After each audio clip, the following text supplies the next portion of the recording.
बिस्मिल्लाहिर्रहमानिर्रहीम। अस्सलाम वालेकुम नाजरीन, मैं हूं रफ़ीक बिन हमीद और आप देख रहे हैं कश्मीर क्राउन।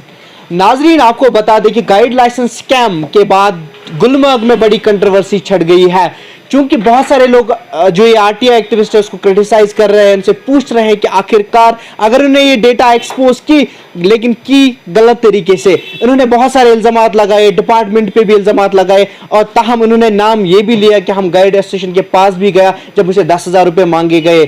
ताहम मैंने मुनासिब समझा कि मैं गाइड स्टेशन के प्रेसिडेंट से बात करूं, इन्हीं से मैं पूछूं आखिरकार ये माजरा क्या है, अगर सच में वहां गाइड लाइसेंस मुलाजमीन को दी गई है किस हद तक ये सही है। ताहम मेरे सोर्स से ये भी पता चला है कि लोगों ने फॉर्ज करके डॉक्यूमेंट्स लाए हैं, 10th पास सर्टिफिकेट्स लाई है और तब जाके वहां से गाइड लाइसेंस उन्होंने ली है। ताहम इसके बारे में खैर तारिक साहब ही बता पाएंगे। तारिक साहब, आपका खैर मकदम है। थैंक यू सो मच, आपने मुझे इस विषय पे कश्मीर क्राउन में बोलने का मौका दिया। I am very thankful to you ji. Tariq साहब, मेरा पहला सवाल, चूंकि बहुत बड़ा इल्ज़ाम लगा है डिपार्टमेंट पे, जो टूरिज्म डिपार्टमेंट है उन्होंने मुलाजमीन को गाइड लाइसेंस दी है, तो इसके बारे में क्या कहना है आपका? सर, मैं ये कहूँगा कि अगर कहीं पे डिपार्टमेंट इसमें इन्वॉल्व है, जैसे जो गवर्नमेंट एम्प्लॉइज़ हैं, जो परमानेंट एम्प्लॉइज़ हैं, अगर उनके पास गवर्नमेंट लाइसेंस है, मैं भी यही डिपार्टमेंट से अपील करूंगा कि उनके लाइसेंस कैंसिल की जाए और उस जगह बाकी लड़के जो उनको एडजस्ट किया जाए। तारिक साहब, मुझे आप बताएंगे आपके साथ कितने लोग एसोसिएटेड है इस टाइम? टूरिज्म की रजिस्ट्रेशन हमारे पास 918 लोगों की है, लेकिन मेरी यूनियन में जो मेंबरशिप है दैट इज़ 578। तो जो आपकी यूनियन में बंदे हैं, आपने उनका वेरिफिकेशन किया है कि कहीं वो मुलाजमीन वगैरह तो नहीं है? हाँ जी, मैंने जिसको भी मेंबरशिप दिया, मैंने मेंबरशिप दिया जब मैंने मेंबरशिप ड्राइव स्टार्ट किया था, तो जिसने भी मेंबरशिप लिया वो आफ्टर एनओसी लिया है। उसके बाद अगर कोई गवर्नमेंट जॉब में चला गया है, गवर्नमेंट एम्प्लॉय चला गया, ये डिपार्टमेंट का काम है, देखे कहाँ पे कौन इन्वॉल्व है इसमें, कौन मुलाजिम है, कौन गवर्नमेंट एम्प्लॉय है, उनको एक्सपोज करके बाहर किया जाए। और इस जगह पे हमारे नए यूथ के जो लड़के 50 हैं, लड़के 100 हैं, जो लाइसेंस कैंसिल हो सकती हैं, उनको वहाँ पे एडजस्ट किया जा सकता है। मुझे आप एग्जैक्टली बताएंगे कि आपका जो लाइसेंस है वो रिन्यू कितने टाइम के बाद होता है? 1 साल के बाद हमारा लाइसेंस। 1 साल के बाद? 1 साल के बाद जब ये गवर्नमेंट एम्प्लॉय अगर कोई एडजस्ट भी होता है, लेकिन 1 साल के बाद उसकी लाइसेंस कैसे रिन्यू होती है? मैंने एक दिन डिपार्टमेंट से ये बात छेड़ी थी कि आपको जब लाइसेंस रिन्यू करनी होती है, आप उसमें प्रॉपर यूनियन की एनओसी लो, ताकि हम ये देखें कि मेरी यूनियन में जो भी लोग हैं, मैं पहले उनके सरपंच से, पंच से, इन लोगों से वेरीफाई करता हूँ कि are they eligible for the union और नॉट। उसके बाद मैं उनको बोला था कि आप ये एनओसी लो, तो मुझे वहाँ से जब नासिर साहब यहाँ पे असिस्टेंट डायरेक्टर गुलमर्ग थे, इससे पहले अभी जो यहाँ पे जावेद साहब, इनसे पहले जो थे, उन्होंने जवाब दिया कि ये ज़रूरी नहीं है, हम आपसे कांटेक्ट करें, हमारी मर्जी है, हम किसकी लाइसेंस रिन्यू करें, किसकी ना करें। तो कहीं ना कहीं आप भी डिपार्टमेंट के खिलाफ है? मैं तो डिपार्टमेंट के खिलाफ नहीं हूँ, क्योंकि डिपार्टमेंट में अभी भी गुलमर्ग में आप देख सकते हैं बहुत ऑनेस्ट ऑफिसर है, जावेद साहब है, महराज साहब है, वहाँ पे रजिस्ट्रेशन के चार्ज हैं, ऑनेस्ट हैं। इससे पहले क्या हुआ, कैसे हुआ, उसमें डिपार्टमेंट को देखना चाहिए, कहाँ पे लूप होल है, तो डिपार्टमेंट में इसको देखते हुए ये करना चाहिए कि जो इसमें इन्वॉल्व हैं, गवर्नमेंट एम्प्लॉइज़ हैं, हाई फाई बिजनेसमैन हैं, जो कहीं पे एडजस्ट हैं, उनको कैंसिल करके अगर वहाँ पे और 50 यूथ को एडजस्ट किया जा सकता है, मुझे कोई ऑब्जेक्शन नहीं है। बीच में बहुत बड़ा इल्ज़ाम ये भी लगा है कि एक बंदे के पास 4 लाइसेंस है। लाइक अगर कोई पुणे वाला है, पुणे वाले के उसके साथ साथ उसके पास एटीवी की भी लाइसेंस है, उसे सरेंडर करनी होती है लाइसेंस, उसके बाद गाइड लाइसेंस भी, वो स्नो बाइक भी चलाता है, उसके बाद वो गाइड भी है। तो इस बारे में आपका क्या कहना है? सर, मल्टीपल लाइसेंस में बहुत चीज़ें आती हैं, टूर ऑपरेटर्स भी आते हैं, बाकी चीज़ें भी आती हैं, लेकिन जो आप बोल रहे हैं, जैसे पुणे वाला है, उसके पास गाइड का लाइसेंस भी है, एटीवी का भी है, स्नो बाइक का भी है, टूरिज्म डिपार्टमेंट इस पर ध्यान दे, छानबीन करे, जिसके पास ये लाइसेंस है उसको किस तरीके से टूरिज्म डिपार्टमेंट डील करती है, वो टूरिज्म डिपार्टमेंट अपने तरीके से कर सकता है। तो चूँकि इसमें कुछ ऐसे भी लोग हैं, कॉन्ट्रैक्टर है, या अगर हम बात करें कुछ ऐसे भी लोग हैं जिनके दुकान चल रहे हैं गुलमर्ग में या रेस्टोरेंट चल रहे हैं, लेकिन फिर भी उसके बावजूद उनके पास लाइसेंस है, तो हाँ, अगर वो लोग कहीं पे एडजस्ट नहीं है, कभी कभी कश्मीर में ऐसा भी होता है, आपने खुद देखा कश्मीर में हमेशा 5 से 6 महीने कश्मीर यहाँ पे टूरिज्म बंद रहता है, तो कोई साइड बिजनेस कर रहा है उसमें कोई ऑब्जेक्शन हमें नहीं है, लेकिन अगर कोई परमानेंट जॉब कर रहा है, परमानेंट बिजनेस कर रहा है, मैं भी अशरफ जी के साथ हूँ। मैं ये चाहता हूँ कि डिपार्टमेंट का तो मैं फॉल्ट नहीं बोल सकता हूँ, क्योंकि डिपार्टमेंट घर जाके तो वेरिफिकेशन नहीं कर सकती है। जो भी गवर्नमेंट एम्प्लॉइज़ हैं या इसमें जो बड़े बड़े बिजनेसमैन हैं, कॉन्ट्रैक्टर्स हैं, उनकी लाइसेंस कैंसिल की जाए और उन जगह पे दूसरे लोगों को एडजस्ट किया जाए। तो अब आखिर में आपकी क्या मैसेज है? लाइक अगर एडी है या डायरेक्टर टूरिज्म है, उनके लिए आपकी क्या मैसेज है? क्योंकि ये बहुत बड़ा स्कैम है, ये तो दिखने में पेपर है, कागज़ के टुकड़े पे कुछ लिखा हुआ है, लेकिन at the end of the day ये बहुत बड़ा स्कैंडल है, क्योंकि इसके साथ बहुत लोगों का रोजगार जुड़ा हुआ है। क्योंकि मेरे पास भी बहुत सारे यूसर, उन्होंने 2012 में इंटरव्यू दिया है, वो पड़े हुए हैं, ताहम अगरचे ये भी सुनने में आया है कि वहाँ पे लोगों ने फॉर्ज करके डॉक्यूमेंट्स दिए हैं तब जाके उन्हें लाइसेंस मिली है। कम से कम इस चीज़ की इन्वेस्टिगेशन होनी चाहिए और जो एलिजिबल है, जो सच में ये एलिजिबिलिटी क्राइटेरिया मीट करते हैं, उनको मौका मिलना चाहिए। और ये जो लोग हैं जिन्हें हम कहेंगे मशरूम ग्रोथ है, इनको निकाल देना चाहिए। आपका क्या टेक है इस पर? हाँ, मैं ये कहूँगा कि आप देखो 2016 में गुलमर्ग के अंदर रजिस्ट्रेशन, गाइड रजिस्ट्रेशन बंद हो गई है, क्योंकि गुलमर्ग एक छोटा सा प्लेस है, इसमें 950 की स्कोप होना, दिस इज मतलब वेरी बिग। मतलब मैं ये कहूँगा कि इतना स्कोप गुलमर्ग में गाइड का है नहीं।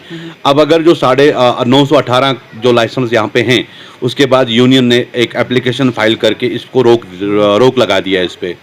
अब यहाँ पे सवाल बचता है कि डिपार्टमेंट ने जिस चीज़ की लाइसेंस कैंसिल करनी है उसमें इन लोगों को जो इसमें इन्वॉल्व हैं, चाहे वो गवर्नमेंट एम्प्लॉइज़ हैं, कॉन्ट्रैक्टर्स हैं, बिजनेसमैन हैं, ढाबे वाले हैं, ड्राइवर्स हैं, जिनका जॉब चल रहा है, रोज़ी रोटी चल रही है, उनको कैंसिल करके जो बेचारे बेरोजगार लड़के पड़े हमारे पास, एजुकेटेड यूथ्स हैं, उनको एडजस्ट किया जाए। रही बात आपने जैसे कहा कि जाली सर्टिफिकेट स्टे के लाइसेंस की गई है, उनकी प्रॉपर वेरिफिकेशन की जाए। अगर कोई जाली सर्टिफिकेट वाला है उसको थ्रो आउट कर दिया जाए।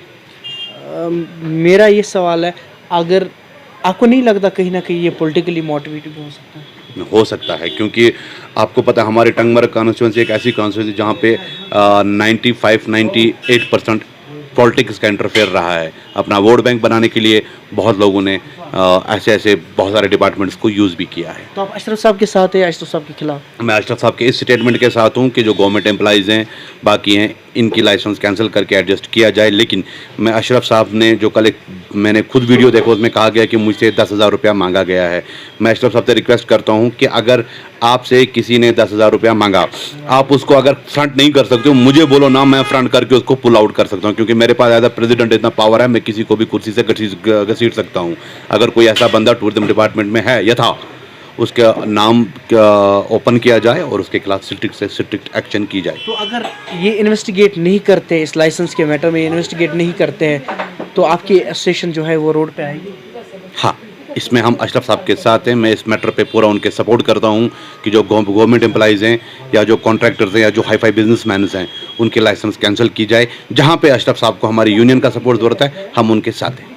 चलिए, आपका बहुत बहुत शुक्रिया, आपने हमें टाइम दिया। तो नाजरीन, ये थे गाइड एसोसिएशन के प्रेसिडेंट तारिक साहब, जिन्होंने वाज़ियात तौर पर कहा कि ये अशरफ साहब का सपोर्ट करते हैं। और कहीं ना कहीं मुझे लगा कहीं बातों से इनका भी दिल दुखा है, शायद अशरफ साहब ने कहीं पे इस तरह से किसी बात को प्रेजेंट किया है। ताहम उन्हें शायद इनसे मिलना चाहिए था, इन्हें पूछना चाहिए था कि कैसे ये उनसे पैसे मांगे गए, क्योंकि ओवरऑल ये देखते हैं गुलमर्ग में जितने गाइड्स का प्रॉब्लम रहता है, ये वो हैंडल करते हैं। और डिपार्टमेंट को भी मैं बारहा कह चुका हूँ और कह भी रहा हूँ, डिपार्टमेंट को चाहिए कि वो एक थारो इन्वेस्टिगेशन करे और इस चीज़ को देखे, क्योंकि ये खाली कागजों पे महदूद नहीं रहना चाहिए, ये आगे भी बढ़ना चाहिए और इसमें कार्रवाई जल्द अज जल्द होनी चाहिए। और जो कंसर्न जो ये मुलाजमीन हैं, इनके जो हेड्स हैं, उन तक ये रिपोर्ट पहुँचनी चाहिए कि आखिरकार ये गाइड, अगर ये इन्होंने गाइड लाइसेंस निकाली है तो निकाली क्यों है, क्योंकि ये तनख्वाह सरकार से भी लेते हैं। शायद इनकी गाइड लाइसेंस वहाँ पे मिसयूज़ भी हो सकती है।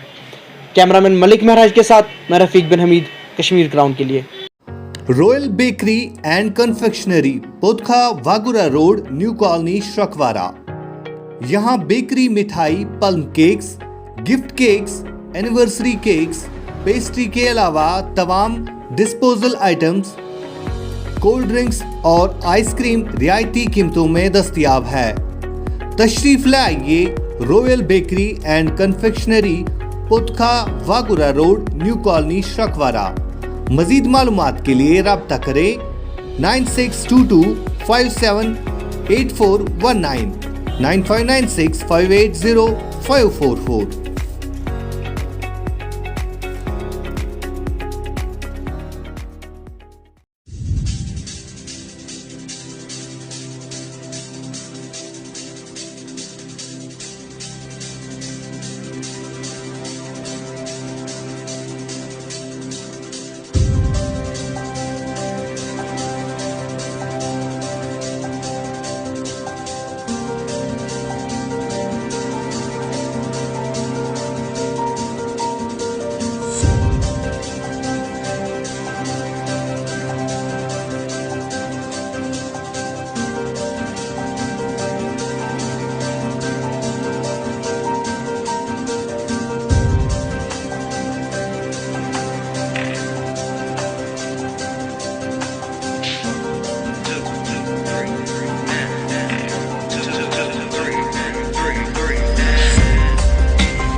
Rakib Sir's Excellence Parepura Srinagar offers coaching for 11th, 12th Arts and Commerce all subjects with Valley's top faculty on board. Visit Rakib Sir's Excellence Parepura Srinagar. Call on 9622 888 333 9469 888 333.